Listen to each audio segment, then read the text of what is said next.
अब एक बात सुन लें, बड़ी पॉइंट की बात है। आज हम नहीं, आप नहीं, वक्त का प्राइम मिनिस्टर भी वहां चादर भिजवाता है। और जो भी जाते हैं तो सब यही कहते हैं गरीब नवाज, गरीब नवाज, गरीब नवाज, गरीब नवाज कहते हैं। क्या बात आज तक आपने किसी की जबान सुना कि मालदार नवाज? क्या बात है हजरत। किसी की जबान सुना करोड़पति नवाज? ना। किसी की जबान आपने सुना अरबपति नवाज? जिसके भी जबान से सुनते हैं गरीब नवाज। आज तक किसी ने इसको बदला नहीं, गरीब नवाज। आखिर गरीब नवाज कहा क्यों जाता है? हमारे ख्वाजा को गरीब नवाज ही क्यों कहते हैं? क्या सिर्फ गरीब ही वहां जाते हैं? क्या प्रधानमंत्री नहीं जाता? क्या कोई नेता नहीं जाता? क्या कोई मंत्री नहीं जाता? क्या कोई करोड़पति नहीं जाता? एक से बढ़कर एक अरबपति, खरबपति, करोड़पति जाते हैं, लेकिन ये क्यों कहा जाता है गरीब नवाज? क्या बात है, गरीब नवाज। गरीब नवाज, गरीब नवाज। बड़ी ये अजीब बात है कि नहीं है? जाने वाला मौलाना शकील अख्तर तब भी गरीब नवाज, जाने वाला वक्त का इमाम अहमद रजा हो तब भी गरीब नवाज, जाने वाला अगर सदरुल शरिया हो तब भी गरीब नवाज, जाने वाला अगर सदरुल अफाजिल हो तब भी गरीब नवाज, जाने वाला अगर शाह अब्दुल अजीज हो तब भी गरीब नवाज, शाह मुहद्दिस देहलवी हो तब भी गरीब नवाज, वो चाहे शाह बरकतुल्लाह हो तब भी गरीब नवाज, वो शाह हमजा हो तब भी गरीब नवाज, वो शाह अजमल हो तब भी गरीब नवाज, शाह अब्दुल कादिर बदायूनी हो तब भी गरीब नवाज। यार बात क्या है, इतने बड़े बड़े मुफस्सिर जा रहे हैं, कोई ये नहीं कह रहा मुफस्सिर नवाज, कोई ये नहीं कह रहा मुहद्दिस नवाज, कोई ये नहीं कह रहा है इमाम नवाज, जो भी कह रहा गरीब नवाज, गरीब नवाज, गरीब नवाज। तो ये जहन मिलता है हमें और आपको, जिसने भी कहा गरीब नवाज, ये जहन मिलता है, जिसने भी पुकारा गरीब नवाज, ये जहन मिलता है। यार वो ऐसा दर है, वो ऐसा दर है, मुहक्किक भी जाएगा तो गरीब बनकर जाएगा, मुहद्दिस भी जाएगा गरीब बनकर जाएगा, इमाम जाएगा गरीब बनकर जाएगा, वक्त का मिनिस्टर जाएगा तो गरीब बनकर जाएगा। इसलिए पूरी दुनिया मेरे ख्वाजा को गरीब नवाज जिंदाबाद, जिंदाबाद, नारे तकबीर, नारे रिसालत, उर्से सरकारे ख्वाजा गरीब नवाज, नारे तकबीर, जिंदाबाद। हमारे गरीब नवाज। अब सुने, सागर का सारा पानी आ जाएगा सिमट कर, सागर का सारा पानी आ जाएगा सिमट कर। वाह, हो चुका है, लेकिन शायर अंदाज क्या दे रहे हैं? सागर का सारा पानी आ जाएगा सिमट कर, लेके चला है खादिम, लेके चला है खादिम कासा अली के घर का, लेके चला है खादिम कासा अली के घर का। एक और प्यारी बात सुन लें, शायर क्या जहन देते हैं, फरमाते हैं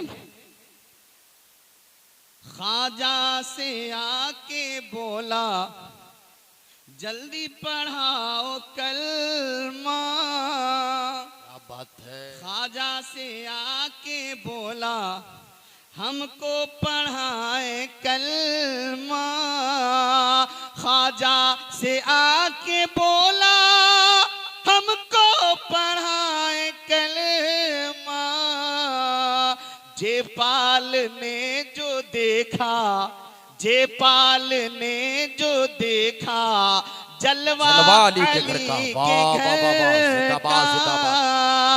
जेपाल ने जो देखा जलवा अली के घर का।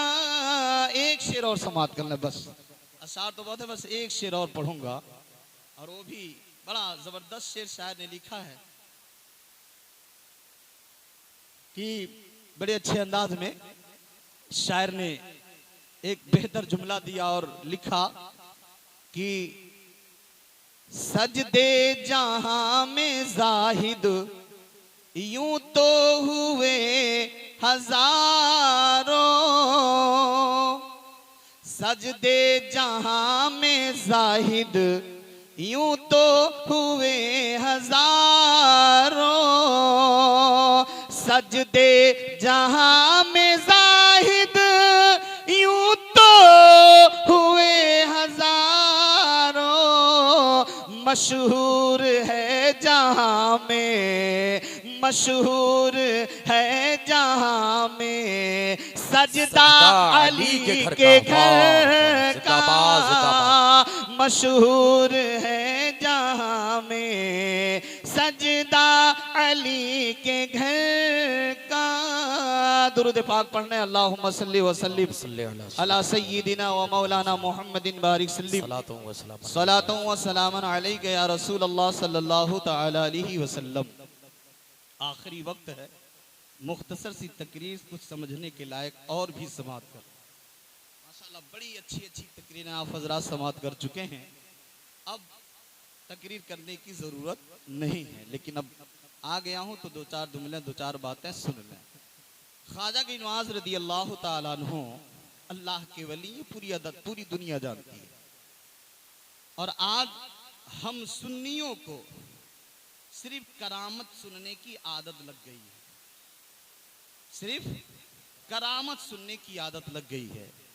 लेकिन अगर कोई आलिम ये बयान करे हमारे ख्वाजा वो थे जिनकी एक भी नमाज कज़ा नहीं हो रही है, हमारे ख्वाजा वो हैं जिनकी खौफे खुदा का ये हाल है कि अक्सर कांपते रहते, अक्सर डरते रहते। और जो पीरो मुर्शिद की बात होती है ना, आज लोग सिर्फ मुरीद होना जानते हैं और चाहते हैं ऐसा पीर मिल जाए जो जब हम बुलाएं तब हमारे घर आ जाए, पीर की खिदमत ना करनी पड़े, ऐसे भी लोग चाहते हैं। लेकिन आप अंदाजा लगाएं कि ख्वाजा साहब ने खुद लिखा है अनीसुल अरवाह के अंदर, ख्वाजा साहब के सर का ये जो बीच का भाग था ना, बाल नहीं थे, खत्म हो गए थे। क्यों? वो झड़े थे। क्यों बाल झड़े थे? तो ख्वाजा साहब खुद लिखते हैं कि मेरे पीरो मुर्शिद को हमेशा हर मौसम में गर्म पानी की जरूरत पड़ती थी। गर्मी हो तब भी गर्म पानी, ठंडी हो तब भी गर्म पानी, बरसात हो तब भी गर्म पानी की जरूरत पड़ती थी।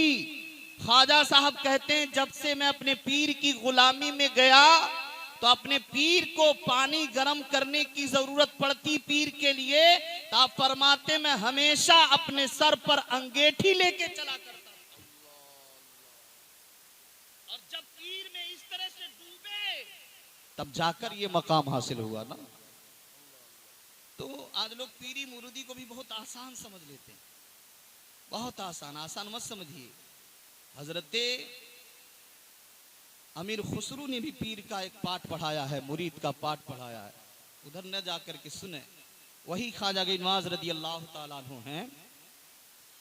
आप जब अपने माँ के शिकम में थे ना, जब अपने माँ के शिकम में थे ख्वाजा नवाज रदी अल्लाह ताला अन्हु, तो आपकी माँ फरमाती हैं जब मैं रात में सोती थी तो मेरे पेट से अल्लाह की तस्बीह तहलील की आवाज आया करती थी। मेरे पेट से अल्लाह अल्लाह अल्लाह की आवाज आती थी।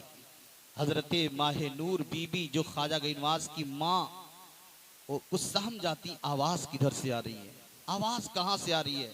अल्लाह अल्लाह की आवाज आखिर मेरे शिकम से आ रही है, तस्बीह तहलील की आवाज मेरे शिकम से आ रही है।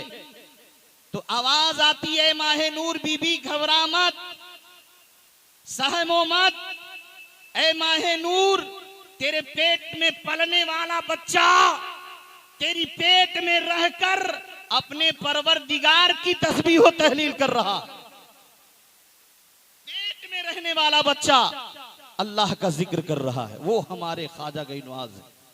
तो क्या ऐसा हो सकता है कि पेट में रहने वाला बच्चा अल्लाह की तस्बीह करे? क्या कुरान और हदीस से इस तरह कहीं सबूत मिलता है? ये तो ख्वाजा साहब की बात है।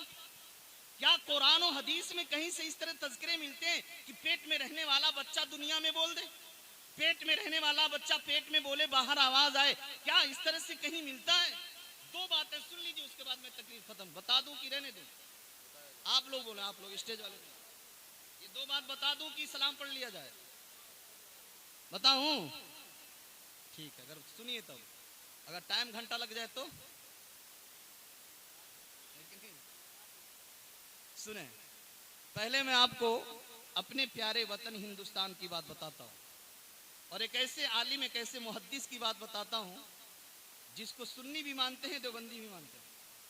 एक ऐसे आलिम है, जिनको हर तबके के लोग मानते हैं, और उन्हीं का नाम है शाह वलीउल्लाह मुहद्दिस देहलवी रहमतुल्लाह अलैह।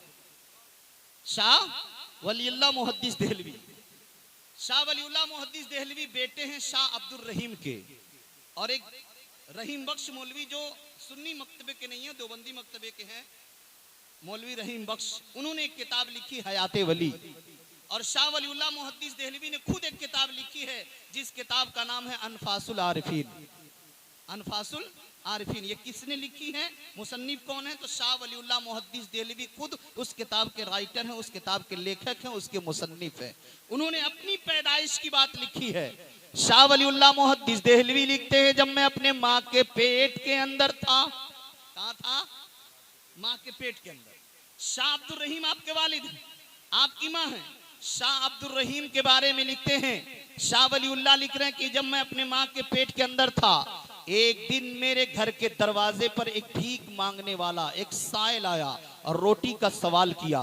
मेरे वालिद गिरामी शाह अब्दुल रहीम घर के अंदर गए और घर के अंदर रोटियां बनकर तैयार थी। आधी रोटियां उसमें से उठाते हैं और लाकर उस फकीर को दे देते हैं। वो फकीर आधी रोटियां लिया, मुस्कुराया, हंसा, चलते बना, और जैसे वो फकीर चलने लगा और शाह अब्दुल रहीम रोटियां देकर घर के अंदर गए, दौड़ करके फिर बाहर आए और उस फकीर को आवाज देते हैं, ओ मेरे भाई वापस आ जा, ओ रोटी ले जाने वाले वापस आ जा, वापस आ जा।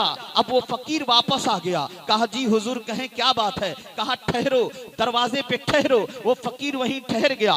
फिर शाह अब्दुल रहीम घर के अंदर गए और जाने के बाद जो बाकी रोटियां बची थी वो रोटियां भी उठा कर लाए और उस फकीर को दे देते हैं। अब फकीर मुस्कुराया, कहा हुजूर अब जाऊं? कहा अब तुम जा सकते हो, अब तुम जा सकते हो। फकीर बड़ा खुश हुआ, कहा अल्हम्दुलिल्लाह जितनी मुझे जरूरत थी मिल गई। फकीर तो हंसता चला, वहां से गया। इधर शाह अब्दुल रहीम घर के अंदर गए, उनकी बीवी मौजूद है। वो कह रही हैं, मेरे सरताज आपको अगर सारी रोटियां देना ही था तो पहले ही सब रोटी दे दिए होते। आधी पे एक बार लेकर गए, फिर उस फकीर को बुलाए, फिर आधी रोटियां दिए। ये क्या मामला है? अब सुने, ये लिखने वाला कौन है? जो पेट के अंदर बच्चा पल रहा है, वो दुनिया में आने के बाद अपनी बात लिख रहा है कि इस तरह से मेरे वालिद के साथ हुआ था। अल्लाह अकबर। अब शाह वलीउल्लाह मुहद्दिस देहलवी लिखते हैं कि जब मेरे वालिद घर के अंदर दोबारा गए, मेरी माँ ने कहा, मेरी वालिदा ने कहा, मेरी अम्मी ने कहा, मेरे सरताज आपको पूरी रोटी देनी थी तो दे देते, आखिर एक बार आधी ले गए, फिर आधी ले गए, मामला क्या है? तो शाह अब्दुल रहीम ने क्या जवाब दिया था?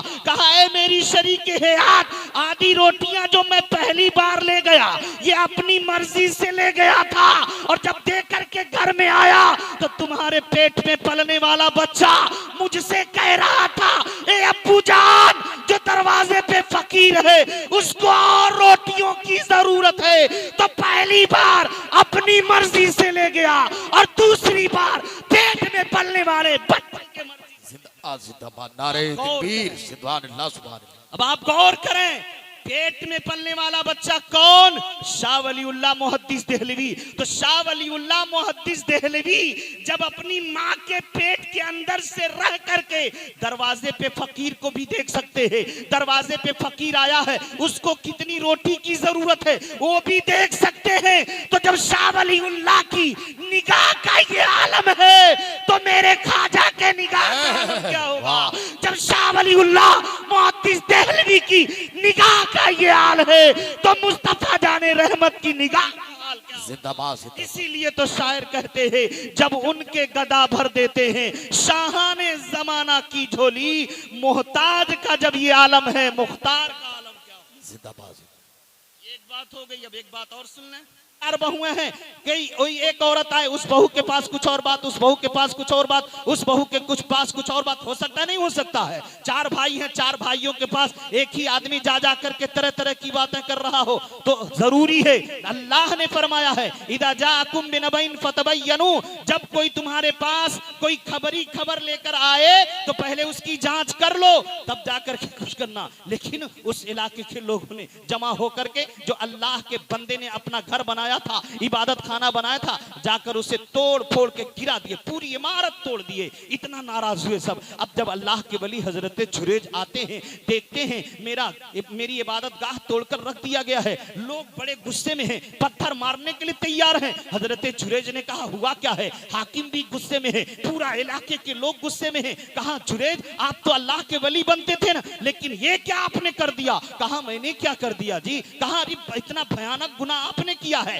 कहा क्या बात करते हो, किसके साथ, कौन सा गुनाह हुआ? वो औरत को सामने लाया गया है। कहा इस औरत ने इल्जाम लगाया है कि आपका बच्चा इसके पेट में पल रहा है। कहा नऊजुबिल्लाह मिन ज़ालिक, मेरा बच्चा इसके पेट में नहीं है। औरत को अपने करीब कहा, कहा ए औरत अभी भी वक्त है, सच सच बता दे। कहा सच यही है कि आपका बच्चा मेरे पेट में है। कहा अभी भी तेरे लिए वक्त है, अब बता दे सच सच बात क्या है, मेरा बच्चा तेरे पेट में नहीं है। कहा नहीं नहीं आप झूठ बोल रहे हो, आप ही का बच्चा मेरे पेट में है। अब अल्लाह का वली हजरत जुरैज जलाल में आते हैं। मुस्लिम शरीफ के अंदर इमाम मुस्लिम ये रवायत नकल करते हैं, अल्लाह के वली हजरत जुरैज जलाल में आ गए और उस औरत के करीब ना जाकर सिर्फ उंगली का इशारा उस औरत के पेट के तरफ किया था और कहा था हजरत जुरैज ने, ऐ पेट में पलने वाला बच्चा बता तेरा बाप कौन है, मैं हूं या कोई और है?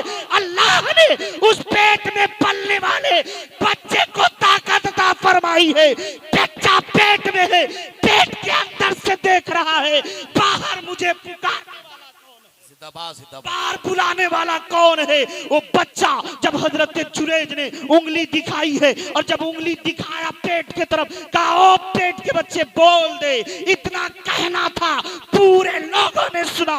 पेट के अंदर जो बच्चा पल रहा है वो बच्चा बोलता है, वो बच्चा बोलता है, ओ दुनिया वालों मेरी माँ झूठी है, मैं तो एक चरवाहे का लड़का हूं, अल्लाह का वली सच्चा, अल्लाह का वली। अब यहां से दो बातें सुनिए, एक माँ बाप की नाफरमानी ना करें। माँ को पता भी नहीं था कि मेरा बेटा नमाज पढ़ रहा है, लेकिन माँ के जबान से बात निकल गई, अल्लाह मरने से पहले इसे फाहिशा का औरत चेहरा दिखा, आखिर चेहरा देख लिया। भले ही उनकी करामत बाद में लोगों ने देखी तो फिर से आपके इबादत खाना को उससे भी बेहतर बना दिया और मर्तबा बढ़ गया और उनकी शोहरत बढ़ गई। लेकिन माँ के दिल को चोट पहुंच गई थी ना, वो भी जानबूझ के चोट नहीं पहुंचाए थे, जानबूझ के चोट नहीं पहुंचाए थे। बात चली थी, ख्वाजा साहब अपने माँ के पेट के अंदर से अल्लाह की तस्बीह बयान कर रहे हैं, अल्लाह अल्लाह कर रहे हैं। और अल्लाह वालों की शान होती है यार, जब माँ बाप नेक होते हैं ना तो औलाद भी नेक होती है। उसी अनफासुल आरफीन के अंदर एक दिन मैं बयान किया था इस बात को, अल्लामा याकूब साहब वहाँ मौजूद थे, मौलाना शमशाद साहब भी मौजूद थे, वही शाह वलीउल्लाह मुहद्दिस देहलवी की माँ उसी किताब में अनफासुल आरफीन में मौजूद है। वही शाह वलीउल्लाह मुहद्दिस देहलवी की माँ एक दिन तहज्जुद की नमाज के लिए उठती हैं और नमाज पढ़कर जब दुआ मांगती हैं तो घबरा करके गई अपने शौहर के पास, शाह अब्दुल रहीम के पास, घबरा करके पसीने से डूब गई हैं। हजरत शाह अब्दुल रहीम देखा, कहा क्या बात है, इस रात में कोई मुसीबत, कोई तकलीफ, कोई परेशानी? कहा हुजूर एक अजीब चीज मैंने देखी। कहा क्या?